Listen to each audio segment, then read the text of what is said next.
E essa linguagem, né? Por exemplo, você falou da segurança pública, prendeu, matou. Para nós, que somos aqui da missão, que a gente acompanha as lives, as transmissões, quem é da militância sabe exatamente o que você está querendo dizer. Mas uma pessoa que não sabe o que está querendo dizer, eu já fui questionado, inclusive, no Happy Hour. Mas o que seria esse prendeu, matou? É o cara que ele furtou um chocolate ali, ele vai ser preso e vai ser morto em seguida? Prendeu ele logo em seguida mata o cara. Eu consegui explicar lá pro rapaz, mas como é que é? É uma estratégia de comunicação muito boa, né? Porque você traz uma frase ali que a pessoa, eu quero entender o que é isso, mas o que seria esse prendeu, matou mesmo? Para uma pessoa, não tô falando pra gente falar agora para quem já tá com a gente, não. Para quem não tá com a gente, como é que a gente explica isso, esse prendeu, matou? Maravilhoso. Isso é uma grande pergunta, você trouxe ela, porque assim, se eu falar que eu tinha uma grande estratégia quando vem com essa eu conheço esse bordão, sim, não foi um belo dia, mataram um ciclista lá em São Paulo, e eu fiz um desabafo muito agressivo, e aí no desabafo eu tava reclamando daquela galera que fala não, a gente precisa recuperar. Eu falei, não é pra recuperar, é prendeu, matou. Então, foi um desabafo. Só que ali ficou viral, rodou muito. E aí muita gente me conheceu como o prendeu, matou. Tem o prendeu, matou do MBL. Beleza, eu vou agora entendendo por que funciona, né? Por que é um bordão interessante. E depois o que seria o prendeu, matou. Por que funciona? Um amigo mostrou assim, Renan, quando o Trump falava do muro dele, ele fala, a beautiful big wall, a beautiful big wall and the border of Mexico. Então assim, o que ele queria dizer? Era um belo e grande muro. Sim. Ele falou se tinha uma metralhadora em cima. Ele falou se o muro era de concreto, se o muro era de metal. Não falou. Muro. Ele falou muro. Ele jogou uma coisa meio abstrata e solta e cada pessoa imaginava ser um muro. Então às vezes um cara falou, não, é um muro baixinho, que vai ter umas torres. Cada um imaginava o conceito do muro como algo novo. Ele deixou aquilo solto porque ele permitia que as pessoas imaginassem, de acordo com as circunstâncias do momento, o que era. Então o prendeu, matou, muita gente vai criando sua própria versão do prendeu, matou. Isso. Entendi, o Renan vai fazer um campo de concentração para membros do crime organizado. Não, ele vai prender ou matar. Então, assim, tudo bem, cada um imagine o seu prendeu, matou. Sim. O que eu creio ser, vamos dizer, o prendeu, matou é o slogan para um tipo de política pública voltado para a segurança que não tem na recuperação do bandido o seu foco. Porque a gente tem aqui, tá dada duas opções pro bandido. Sim. Prendeu, matou. Mas cadê o recuperou? Cadê o ressocializou? Sim. Cara, isso não é prioridade pra gente. Sim. Tem um amigo, tá lá no partido, tá lá inclusive tá no Instituto de Segurança que surgiu no Rio de Janeiro, Instituto Guararapes, chama Silvio. Ele tem uma tese muito legal, essa tese fez com professores alemães, ele fez em Coimbra, que é a ideia do direito penal focado na vítima. Então, o direito penal, em grande medida, você é do campo do direito. Sim. Aqui no Brasil, as medidas, inclusive a pena, ela tem como perspectiva, vamos dizer, gerar um efeito sobre o ofensor. Exato. Não só um efeito punitivo, mas um efeito de ressocialização. Ou até um efeito, assim, de impedir outros caras como ele de cometerem esse crime. Sim. Tipo, como se fosse educativo a existência de uma pena para que o bandido, ele não cometa um crime. Então, tudo que envolve pena no Brasil, no direito penal brasileiro, ele tem como objetivo mirar para o eventual bandido e falar, bandido, você pode ser socializado. Bandido, você pode, olhando essa pena, não cometer o crime. Ou seja, o protagonista é o bandido. O que ele propõe é que o protagonista seja a vítima. Sim. Vamos olhar em nome da vítima. E como a pena satisfaz o senso de segurança, o senso de justiça da vítima. A gente sente que no Brasil, viver aqui, ser brasileiro, é sempre injusto. O pacto social brasileiro é ruim. E quando você é assaltado e nada acontece com o bandido, você fala, não vale a pena ser brasileiro. Exatamente. Então o pacto social não vale a pena. Sim. O prendeu, matou, ele coloca as coisas no seguinte termo. Eu vou prender ou vou matar, mas o seguinte, o cara que te gerou o dano, ele vai pagar. Porque eu quero gerar justiça pra você. Eu quero aliviar teu peito sabendo que faz sentido você viver nessa sociedade aqui, porque quando alguém te fizer um mal, o Estado vai pra cima desse alguém. Aí você vai se sentir mais calmo. Sim. E você vai sentir como parte de um pacto. Então o prendeu, matou é uma lógica de te retirar a ideia de que o bandido tem como opção uma ressocialização. Não, essa é a última. Existe o caráter punitivo e restitutivo da pena. A pena tem que punir e restituir. A vítima. A vítima antes de tudo. Sim. Então, tira esse protagonismo do vou salvar, Não, cara. O cara marmanjo, adulto, a maior parte dos criminosos são reincidentes. A maior parte. E eles tomam uma decisão racional. Sim. Sim. Se ele tomou essa decisão racional, eu não tenho que perder meu tempo reeducando ele para arrumar um emprego. Sim. E tem uns que são irrecuperáveis, né? Também. Lógico. Quem está no crime organizado, as grandes facções, essa pessoa vai ser ressocializada, ela nem quer. Ela não quer ser ressocializada. E aí esse enfrentamento do crime organizado, como é que ele se dá? Recuperando os territórios, eu quero dizer. É o Estado entrar e falar como foi no Rio de Janeiro, com o Castro, pensa diferente, o que você acha? Olha, o problema da operação do Cláudio Castro, você vê, a gente apoiou, achou, pô, que legal, foi pra cima dos vagabundos, beleza. O problema é que ela terminou. O problema é que ela termina e no dia seguinte... Nascem outros. Não é nem que nasce, o tráfico já estava de volta ali.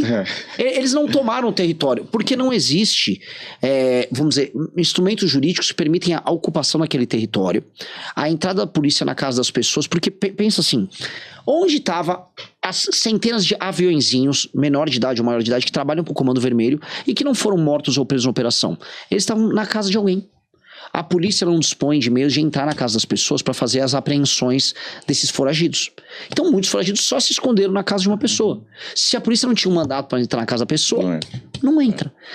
A gente precisa de um instituto jurídico que permita que a polícia faça uma ocupação, pegue os caras, a maior parte deles vão se entregar, e aí limpou aquela área, coloque uma base policial e comece naquele momento a arrumar o relevo e a geografia da favela. E não é nem um processo de desfavelização que tem que acontecer.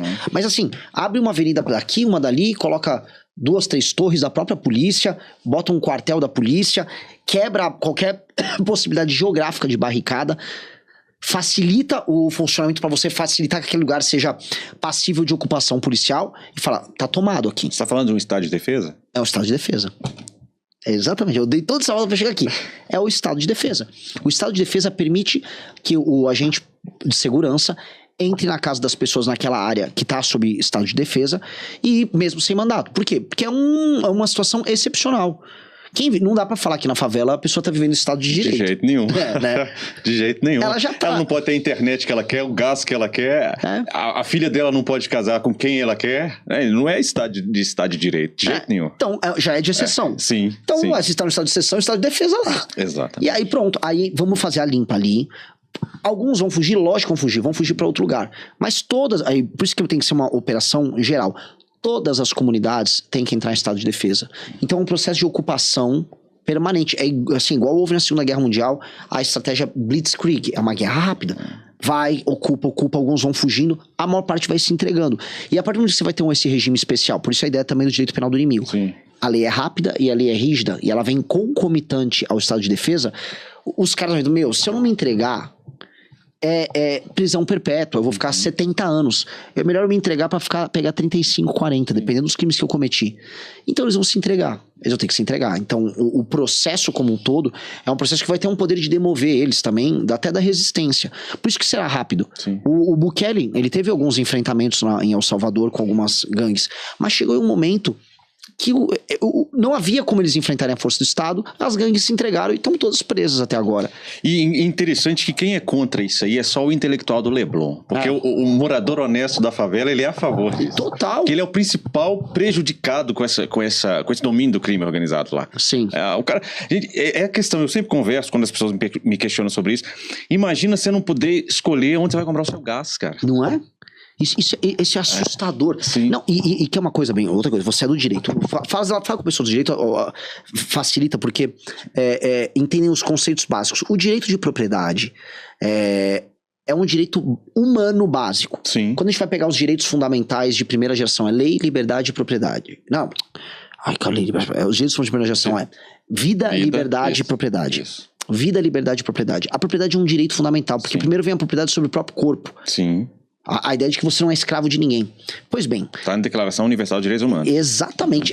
É base, é basilar pra gente ter qualquer coisa. Pois bem, na favela, como o Estado não foi capaz de garantir para as pessoas a posse e a propriedade das casas delas, garante a lei do mais forte.